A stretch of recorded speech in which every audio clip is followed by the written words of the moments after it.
என்ன செய்தா உங்க ஆசிரியருக்கும் உங்க பெற்றோருக்கும் நீங்க ஒரு பெரிய பெருமையை கொடுத்ததா இருக்கும் அப்படின்னு நீங்க நினைச்சு பாருங்க.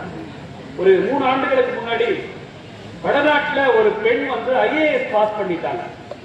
IAS ரிசல்ட் வருது, அவங்க வந்து கலெக்டருக்கு ரிசல்ட் வருது. அந்த ரிசல்ட்ல இந்தியாவிலேயே 71வது இடத்துல அவங்க வந்து ரேங்க் வாங்கி பாஸ் பண்ணிட்டாங்க. பாஸ் பண்ண அந்த ரிசல்ட் வந்து வந்த உடனே அந்த பெண் என்ன பண்ணாங்க, நேரா அந்த ரிசல்ட்டை வாங்கி அந்த பேப்பரை எடுத்துக்கிட்டு அவங்க ஊர் ரயில்வே ஸ்டேஷனுக்கு ஓடி போனாங்க. ரயில்வே ஸ்டேஷனுக்கு ஓடி போயிட்டு அந்த ரயில்வே ஸ்டேஷன்ல போய் நின்னாங்க. பார்த்தா அவங்க அப்பா கைவண்டி இருக்கிற தொழிலாங்க. கைவண்டினா தெரியுங்களா? வண்டியில ஆட உட்கார வச்சுட்டு மாட்டுக்கு பதிலா மனுஷனே இழுத்துட்டு போறோம். வண்டியில 2 பேர் 3 பேர் உட்காருவாங்க, அவங்கள மனுஷனே இழுத்துட்டு போறது. அது பேர் தான் கைவண்டி. தமிழ்நாட்டிலேயே இருந்தது. அந்த கைவண்டி ஓட்டுற தொழிலாளியோட மகள் அது. அவங்க அப்பா அந்த கைவண்டி ஒருத்தர் போய் வண்டியில இழுத்துட்டு போய் விட்டுட்டு திரும்ப வந்து அந்த ஸ்டாண்டுக்கு வந்துட்டார் ரயில்வே ஸ்டேஷனுக்கு. அந்த மகள் ஓடி போனா அவங்க அப்பாவை சொன்ன, அப்பா வண்டியில ஏறி உட்காருங்கப்பா அப்படின்னு சொல்லி. அவங்க அப்பாவுக்கு ஒண்ணுமே புரியல. வண்டியில ஏறி உட்காருங்கப்பா அப்படின்னு சொல்லி சொன்ன. அவங்க அப்பா வண்டியில ஏறி உட்கார்ந்தார். அந்த மகள் IAS பாஸ் பண்ண அந்த மகள் அந்த வண்டியை தூக்கிக்கிட்டு ரோடா அவங்க அப்பாவை இழுக்க ஆரம்பிச்சு அவன் என்ன தெரியுமா சொல்லிட்டு போனா, இப்படி மனிதர்களை வைத்து எங்க அப்பா காலம் முழுக்க இழுத்து என்ன படிக்க வச்சாரு. அப்படி படிக்க வச்சவருடைய மகன் நான் இப்ப IAS ஆயிட்டேன்.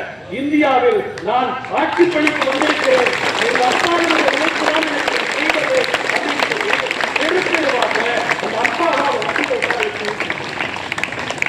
இதை விட பெருமை நம்முடைய அப்பா அம்மாக்கு ஏதாவது கொடுக்க முடியுமா? அது படிக்கும்போது நான் அழுத. இதே மாதிரி ஒரு சம்பவம் இங்க ஒன்று நடந்தது. உங்களுக்கு தெரியுமா? உதவி தலைமை ஆசிரியர் சபா சிலம்பரசன் அவர் இதுவரைக்கும் ஒரு 60 பேரை வழிகாட்டி ஆசிரியர் ஆக்கியிருக்கார். 60 பேருக்கு மேல அவர் ஆசிரியர் ஆயிருக்கார்.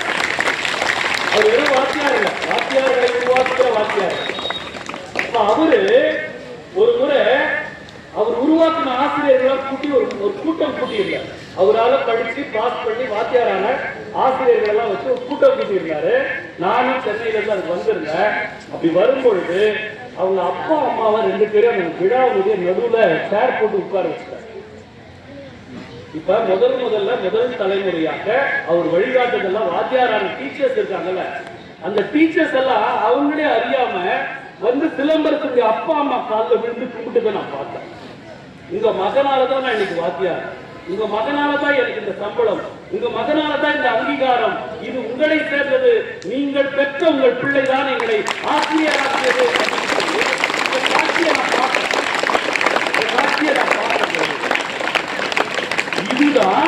இதுதான் நாம நம்ம பெற்றோருக்கு கொடுக்கிற ஒரு மிகப்பெரிய பெருமை.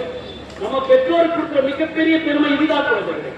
இதைத்தான் இதுல அதுல எதுவும் பணமோ இல்ல அவங்க நீங்க பாத்துக்கணுமோ எதுவுமே இல்லை. நான் இந்த ஆவணப்படம் வெளியிட்டேன் எல்லாரும் சொன்னாங்கல்ல, இந்த ஆவணப்படத்தை நான் 4 நாடுகள்ல கொண்டு போய் வெளியிட்டேன். அதுல 2 நாட்டிலையும் சென்னையிலையும் வெளியிடும் போது இந்த வெளியீட்டு விழாவுடைய குத்து விளக்கினுடைய முதல் சிறிய எங்க அம்மாவை ஏற்ற எங்க அம்மா தான் ஏற்றுக்கணும். அமெரிக்காவில் இருக்காரு, மலேசியால, சிங்கப்பூர்லயும் எங்க அம்மா தான் ஏற்றுனாங்க.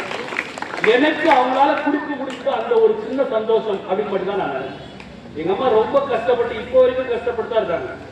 அவங்க பட்ட அந்த வலிகளுக்கு நான் தருகிற ஒரு சின்ன விஷயமாக இதைத்தான் நான் நினைக்கிறேன். குழந்தைகளே, இதைத்தான் உங்களுடைய பெற்றோர்களும் எதிர்பார்க்கிறாங்க, இதைத்தான் உங்களுடைய ஆசிரியர்களும் எதிர்பார்க்கிறாங்க.